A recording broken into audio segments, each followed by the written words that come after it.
Question था कि जैसे मैं फाइनल ईयर स्टूडेंट हूँ और ये जैसे और भी सोचते होंगे कि मतलब अब बीएचएमएस के बाद क्या मतलब कि पीजी की तैयारी करनी चाहिए या अपना क्लिनिक सेटअप करना चाहिए, और अगर क्लिनिक सेटअप करते हैं तो पेशेंट्स के माइंड में मतलब ये चीज़ रहती है कि अगर पीजी करके आए हैं तो ज़्यादा पेशेंट ट्रस्ट बिल्डअप होता है या नहीं? दोनों ही रास्ते सही हैं।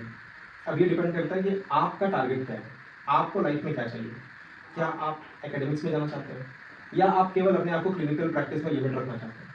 तो अगर आप अपने आप को क्लिनिकल प्रैक्टिस में लिमिट रखना चाहते हैं तो डायरेक्टली क्लिनिक करना ज़्यादा बेहतर ऑप्शन है। बिकॉज आप जितना जल्दी पेशेंट से डीलिंग में आ जाएंगे उतना ज़्यादा आपका विकास होगा, उतना ज़्यादा आप इम्प्रोवाइज करेंगे, आपकी केस टेकिंग स्किल्स इम्प्रोवाइज हो जाएंगी, आप फाइनेंशियल फ्रीडम की तरफ बढ़ जाओगे।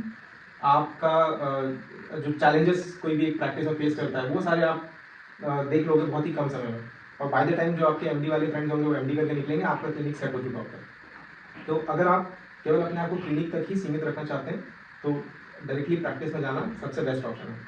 लेकिन अगर आपको रिसर्च में जाना है या अगर आपको टीचिंग में जाना है, एकेडमिक्स में जाना है, तो वहाँ पे एमडी कंपल्शन हो जाता है। जब तक कोई एमडी नहीं करता तब तक वो इस प्रोफेशन में नहीं आ सकता एकेडमिक साइड में। वो गवर्नमेंट का क्राइटेरिया है कि इतना मिनिमम एलिजिबिलिटी होना चाहिए।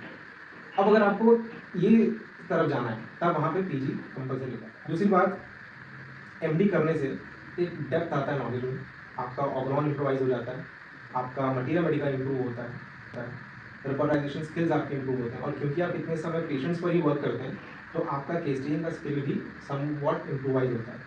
फिर आपका कम्युनिकेशन स्किल इम्प्रोवाइज होता है।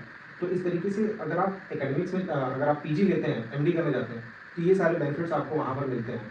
लेकिन अगर आप प्रैक्टिस में जाते हैं तो भी वो बेटर है। बस प्रैक्टिस में जाने के बाद आप रिसर्च में और बाकी की चीज़ों के ऑप्शन थोड़े बंद हो जाते हैं। गवर्नमेंट में भी अगर आप जाएंगे तो वहाँ पर भी अगर आपका एमडी डिग्री है तो प्रेफरेंस मिलता है। एक कॉमन प्रॉब्लम ये भी है कि शुरुआत में, है ना, बाद में तो नहीं, लेकिन शुरुआत में ऐसा होता है कि पेशेंट नाम क्या है एमडी देख करके आपको अप्रोच करता है, क्योंकि उनके मन में ये बिलीव होता है कि अगर ये एमडी हो तो उनको अच्छा नॉलेज होगा, है ना, जबकि ये ट्रुथ नहीं है। हो सकता है कि उनको ना आता हो, लेकिन वो एक जनरल परसेप्शन होता है। तो यस, एमडी डिग्री से थोड़ा वेटेज मिलता है, जिससे पेशेंट्स में एक प्रेफरेंस आता है कि हाँ मुझे इस डॉक्टर के पास जाना है।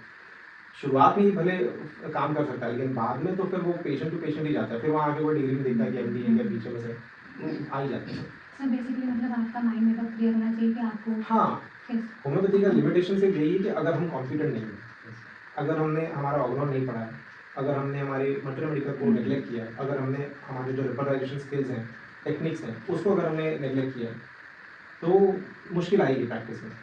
लेकिन अगर आपने इन सब चीज़ों पे वर्क किया, शुरू से ही वर्क किया है, तो कोई मुश्किल नहीं आएगी, आप दिन प्रतिदिन बढ़ते ही जाओगे। अच्छा, एक चीज़ और जानना ज़रूरी है कि चाहे आप प्रैक्टिस में जाओ, चाहे आप पीजी में जाओ, ओवर द नाइट कुछ भी होने वाला नहीं है। मेडिकल प्रोफेशन एक ऐसा प्रोफेशन है जहाँ पर आपको टाइम इन्वेस्ट करना ही पड़ता है, एंड आपको कंटिन्यूस स्टडी में रहना पड़ेगा। आपने कोई पेशेंट देखा, पढ़िए उसके बारे में, कौन सी मेडिसिन जिसमें इंडिकेटेड है, पढ़िए उसके बारे में। हो सकता है आपका कोई पेशेंट क्योर हो गया तो भी पढ़िए उसके बारे में, क्या ऐसा था जो इसको क्योर कर गया।